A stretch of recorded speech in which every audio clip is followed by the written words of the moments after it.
Hello again. I have a sample of Bitrat here. I just downloaded this from Malware Bazaar. If we throw it into Detected Easy, you can see right away it's a .NET executable.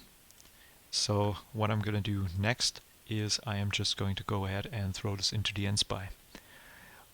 Just let me resize the guest display real quick. Okay, now it's better. I have X32 debug open here. I'm just going to close that and throw the sample into the NSpy. Now this is still active. I tested it before. It actually does some downloads from the internet. The executable is called NoApp. The best way to analyze this here is to just do a right click and then say go to entry point. So here we have the main. And if you look at this application run, you can see that, just make this a little bit larger, you can see this form principal. So a new instance of this form principal is created. If we look into form principal, we have this form principal load. This form principal load function just calls this and then kills the current process. So this immediately tells you, okay, after this is done, the current process is going to be killed. So the thing that's interesting to us is going to be happening in here. So let's look at this create instance, specifically this value. This value performs an assembly load and it loads what is going to be returned from here. And if we look into this, we find a very interesting function, because here we are making a request to this URL. So I'm going to set a breakpoint here, and I am also going to set a breakpoint here at the return. Now let's go through this real quick. We're going to create a web request to this URL. We're going to get the response. This response is going to be copied to this memory stream. This memory stream is being converted to an array stored in this variable, and then this function is called. This function is down here, and as you can see, there seems to be some sort of decryption happening, and then we're going to return the result. Alright, so as another malware YouTuber tends to say, let's let it rip and start this. So I'm gonna break at the entry point actually. We don't have to, but I always like to do that. And then we can see we're here in this main function, and I'm gonna continue again here. So it just takes a second and we reach this URL part that I just showed you, where the web request is going to be done. I'm gonna go ahead and just continue here, and it just takes a sec for the download to happen, and as you can see we reach this second breakpoint that I set. Now here I'm gonna go to step into, because what I want to do is I want to go to this assembly load, and here the argument that is passed is this raw assembly. Now in this raw assembly, if we expand this, we can see that there's a PE file in here from the magic. So I'm going to go right click save, and I am just gonna save this for kicks, and I'm gonna call it stage1.bin. So let's continue here just for a sec and pause. Now what has happened here? What's happened here is that the application, the process, has been killed, and we are now in a new process. So if I step here and continue, you can see that we are in a new executable, and this new executable is called htwwghg. And this is what has been downloaded, and it is heavily obfuscated. So here we're just going to step once and step again, and just have a look through this real quick. So here in the resources, there is something large, and we have some obfuscation going on here. And before we continue, I am just going to show you this stage 1 bin. So this executable we are in right now in Detected Easy. So let's take stage 1 bin, throw it into Detected Easy here, and just look at the entropy. And you can see the entropy is really high. So there's some encryption going on here, some packing going on here. So we're not going to get any information from this in this state. I actually threw this into DE4 a .NET deobfuscator before, and I didn't get any nice results. So let's just continue debugging here. Step a couple of times and see where we end up.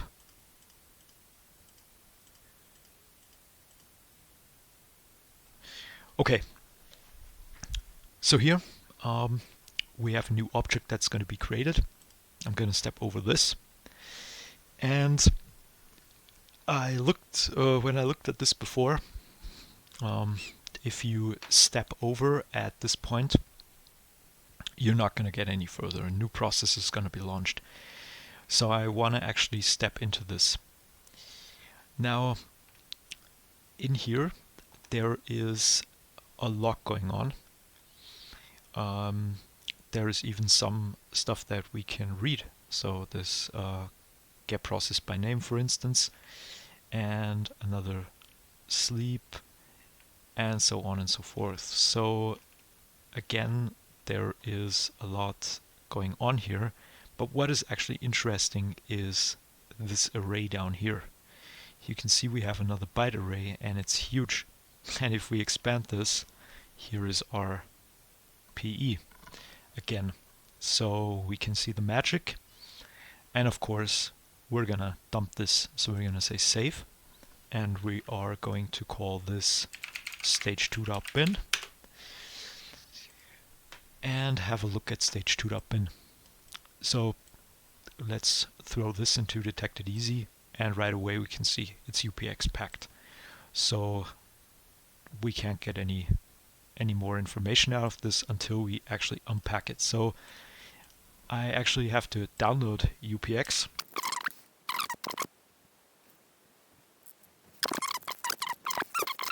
And it just tells us, okay, we're going to have to supply some command line parameters. So here, decompress is -d. And we'll just do that. So we're going to decompress, and then we're going to go to directory up and say we want to decompress stage2.bin. If we run this, you can see that we successfully unpacked one file. And now if we take stage2.bin, put it into Detected Easy, we can see that UPX is unpacked. Let's look at the entropy now. So the entropy is much better now. We can have a look in IDA. So I don't have Ghidra on here, I just have IDA installed. Wanted to try it out. So for a first quick analysis, let's just load this into IDA.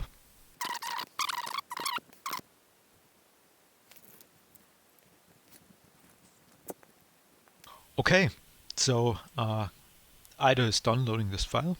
Now we can look at the imports again. And here, I don't know why Detected Easy didn't see this, but we have kernel 32 here, we have ADV API. In here we have GDI 32, so a lot more libraries are actually being imported here. Okay, so I have the stage 2 sample here. I've unpacked it with UPX. I just gave it a different name because I saved it before rebooting my virtual machine. What we're going to do now is we are going to launch this executable, and then we're going to see what it is doing. Specifically with which IP or server or whatever it is communicating with, because we saw some functions for opening an URL or just establishing a connection via sockets, TLS, etc. Let us also start Procmon. And here I am going to turn off the event capture. So just turn this off, and then I'm going to clear the display. I'm going to add a filter here, and I'm going to say process name is bitrat.exe, and add this. Confirm with yes, and then we can start capturing events. Now I'm going to launch Bitrat, and immediately, of course, we see that that Bitrat is running. And if we come down here,